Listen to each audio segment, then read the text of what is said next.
go. Xin chào, tôi là tour guide của Kếp. Chào mừng bạn đến với Hanoi và hãy tham gia tour motorbike của chúng tôi.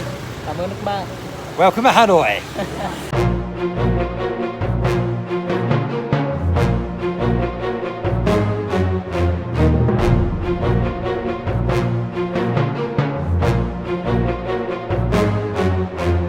Okay, so behind me is the Notre Dame of Hanoi. This church was built by the French in 1886. Today, actually not that many population Catholics. 27% of the population actually follow religion, with about 8 or 9% actually being Catholics.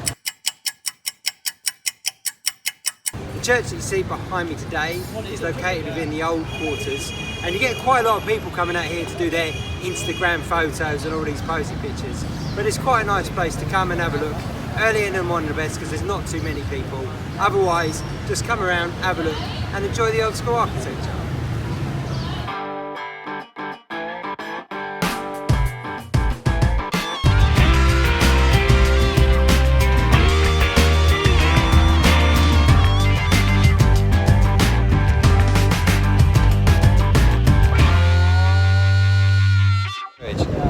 Right, so probably the craziest bit of footage I've done on the back of a motorbike.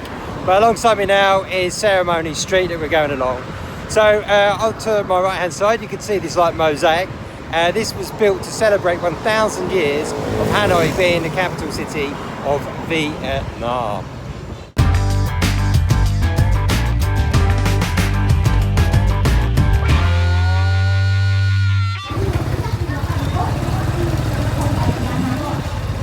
And everyone drives around on their motorbike, yeah? Here it's okay.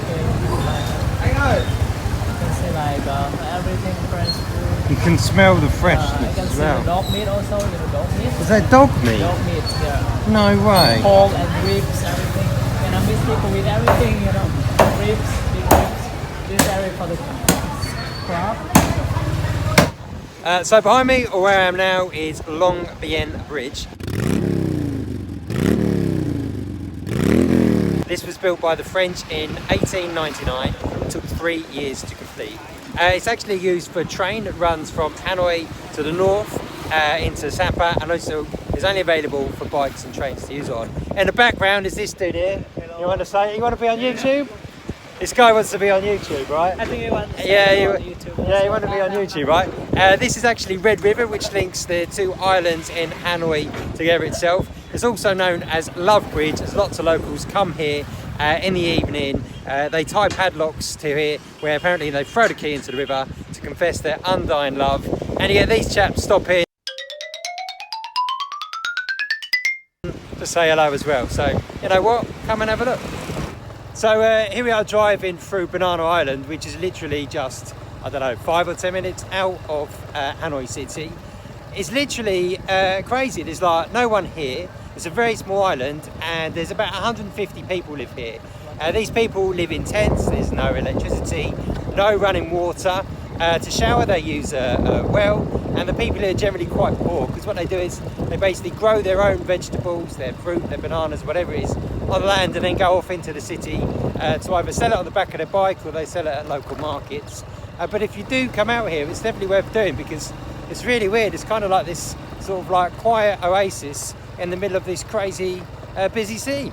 Okay, so behind me is West Lake, which is the largest lake in Hanoi.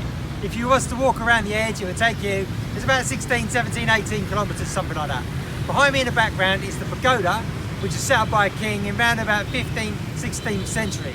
The pagoda was set up as somewhere to come and pray to the Buddhas. But actually the structure that you see behind me with the big orange was actually constructed in 1996. People still come here today to pray, to give offerings, to wish for good luck. People come and put turtles into the lake. Only 5 minutes later for some local guy to come and catch it and then sell it on. On the other side of the road was made famous because this is where John McCain, when he was crashed in Vietnam, was rescued from that lake. Otherwise it's very busy, very hectic, and it's only open in the morning and closed between 11 and 2. So if you want to come here and make an offering, avoid those days. Otherwise just come along and have a look around the lake and look at the new pagoda because the old one isn't really there anymore. Action. Okay, so behind me is what's known as B-52 Lake, which has become quite a symbol of people to come and visit as a reminder of the Vietnam War. There was a period in December 1972 where 12 days of constant bombing by the Americans led to the death of 2,500 people, or in that region, of Vietnamese people, where the Americans tried to submit the local people by destroying all the houses and pagodas submitting. Behind me is what's left of this B-52 that was shot down by a rocket and has been left as a memorial today by the local government, as it were. Half of it can be found in the museum, the other half has been left here in a lake, and next to it is also a place where people can come and pray and pay their respects to those people that passed on following those 12 days. Shortly after that period, it was the Paris Agreement where the war finally decided to come to an end. Action. Okay, so undoubtedly, when most people come to Hanoi, they're going to come to the Ho Chi Minh Mausoleum. In the building behind me is where the body of Ho Chi Minh is still kept. You can come and visit and walk around and see him. VIP queues is only open in the morning between 7 and 11, I believe, and it's closed on Mondays and Fridays. If you need to come, you need to come here early. His body is actually sent off to Russia in October every year, for about 2 to 3 weeks. It's surrounded by all the government buildings where it is today. So actually this is the square where on the 2nd of September 1945 he declared the Socialist Republic of Vietnam. And then on the 2nd of September 1969 is when he passed away. So as such, now in Vietnam that date has a very significant importance and is considered a national holiday, and most people, unless they work in tourism of course, get to actually take the day off. So if you are going to come here and you want to see his body, make sure that you come here and you get here nice and early. Action.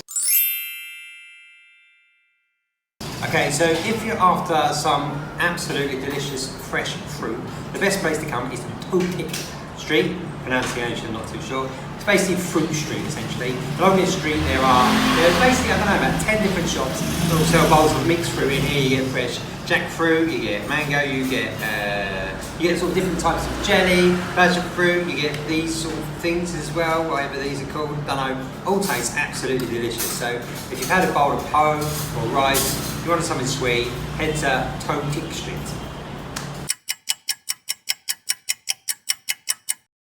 Say, wait. Yeah. So basically what you say is I would say like, hello, I'm like the cave travelers in Hanoi. hello, this is Keith the Traveller, and welcome to Hanoi. Just Can like you this, say that right? in Vietnamese? Okay. Yeah, Just okay. like very short sentences, right? So, Just like that, yeah, go. Xin chào, tôi là Ken. Wait. I feel different. Wait 1 minute. Okay, Again, alright. the other one. The other one should stop this one. No, that's okay, I can edit it, it's fine. Right, try again. Ready? Xin chào, tôi là Ken, tour guide của cave.